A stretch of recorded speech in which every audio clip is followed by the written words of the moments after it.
E'tibor berganmisan, bir xil bemorlarda quloq parda butun bo'lsa ham eshituvi past bo'ladi. Bilasizlarmi, ba'zi shovqinli joylarda, sanoat zavodlari, korxonalarda ishlovchi xodimlar juda ham qattiq gapiradi.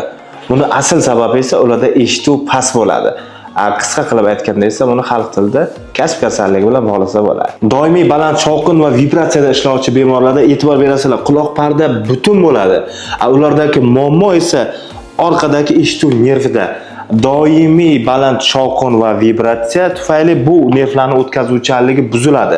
Bu narsa turg'un davom etadigan bo'lsa, kasb kasalligi deb nomlanuvchi muammogacha olib kelishi mumkin. 85-100 detsibelgacha baland shovqinli joylarda 4 soatdan 8 soatgacha qolish inson uchun anchagina xavfli hisoblanadi. Bu ularni eshitishini anchagina pasaytirib qo'yadi.